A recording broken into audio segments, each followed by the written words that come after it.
Hey everyone, how you doing? This is going to be a quick unboxing of the V-Flat from V-Flat World.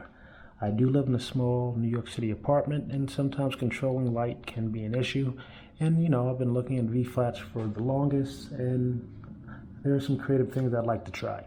I didn't buy the 2-pack for two reasons. One, these things are pretty expensive at time of purchase. This is a single V-Flat. This was about $1.99. Also, excuse me, I've looked online at B&H. I've also looked online at Amazon, especially with shipping. I've seen people that's had some issues where the package arrived damaged, or there's some quality control issues where the V-Flat was already damaged. So hopefully when I open this, I won't have any problems. Again, this is my video. I paid for this completely, and I guess all my thoughts and opinions are my own.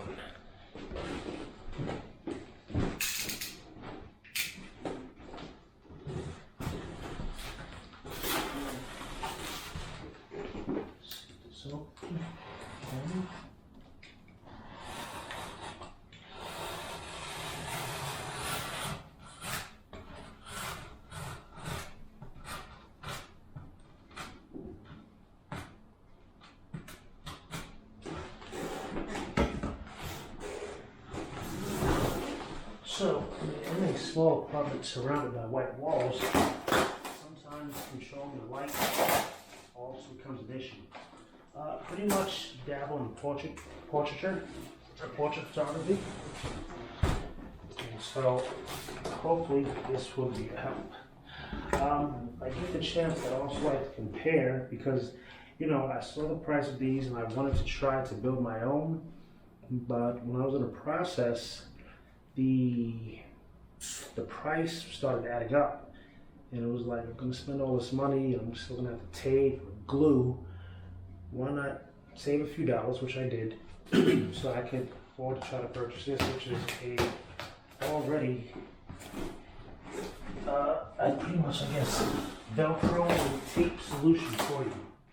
So we should take a look to see what we have in the box.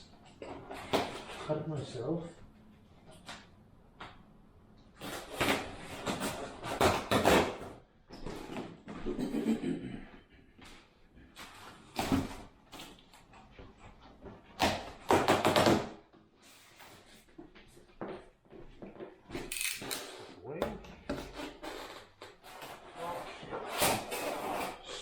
So in the box we have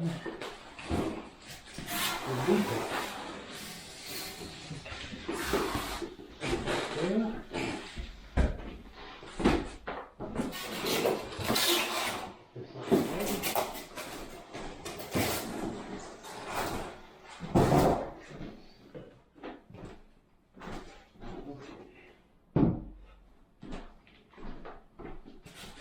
So right off the bat, so far everything looks good.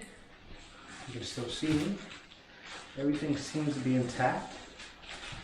Doesn't seem to be any damage to the phone. So hopefully everything's going to be okay.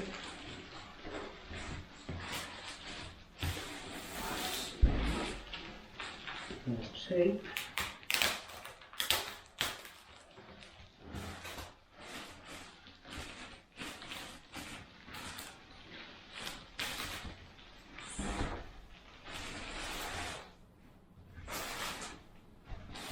So you get pairs, you get the phone, excuse me, the V-Flat, just a box. That was over there. I guess there's some instructions in there. Oh, so you just little card with setup instructions. And that's about it. So, before I try to set this up, let's see. I don't know if I just did that. I probably did. You can see on the tip there's a little bend. Hopefully it won't be much of an issue, but just to show, because I know some people always wonder if they could do it themselves. So I was going to try this to build my own. So what I was doing, I was going to Michael's and I was in the process of purchasing foam. It seemed like a good idea at the beginning, but the taping or the gluing, so these are just two boards. I just want to show you. This definitely, I guess this is more of a plastic, or I can't think of the word. But this is definitely a foam core. And if we take this next to this, wow. I guess it's pretty much the same thickness. But these, again, as you see the size of these, I would need a whole lot of these, or at least a size 2 to 3 times larger. And I believe this piece may cost me maybe $5 to $7 just for this one piece. So I'll need at least 3 to 4 pieces.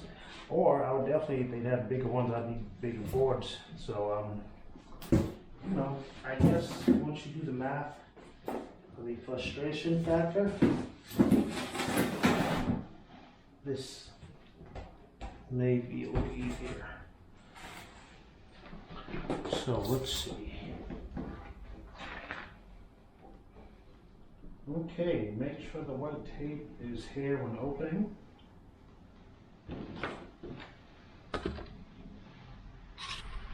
Pause the video for a second. Okay, so I'm back. Had to look at the instructions, but I don't want to destroy the board in 2 seconds. So, I guess you fan these out. Possible. Fan these out. Step it up.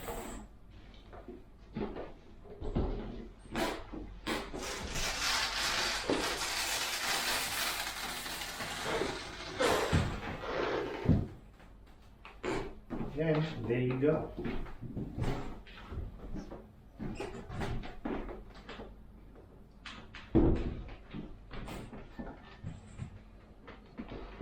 So I'm going to tell you right away. I don't know if you can see.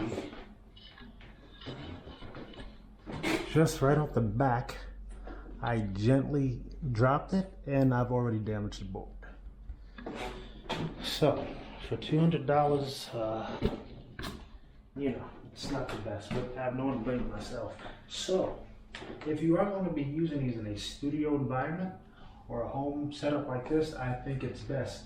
I don't think these things would do too well in moving from shoot to shoot, location to location. I mean, just like holding board, I feel like I have to be very gentle and fragile. I'm going to, bend and break the styrofoam. Excuse me. Cardboard, styrofoam. So, if you have the time, you may be able to save some money. Again, I got this foam board, which, if you ask me, like I said, is pretty much relatively the same thickness. Maybe a quarter of an inch thinner. If you have the time and you're willing to do the work, you can probably create these for maybe $100, maybe a little less. But let's see how they work. Again, let's see how they hold up. Seems to be the issue. Seems to be the point of contention. How they're going to hold up to use. Again, I definitely would keep these only for in use in the house. I don't think I would travel with these things anywhere. I don't know if they would really survive. I believe they're supposed to come out with a version 2. Hopefully those will be better made, or maybe they'll create like some plastic tabs or something, because this will probably be another place that on the bottom, on the ends, that'll get bent, because they start to, I guess, crumple, then it becomes pretty much useless. So anyway, hopefully I can create something nice with this. Thank you guys and gals for watching. Thank you.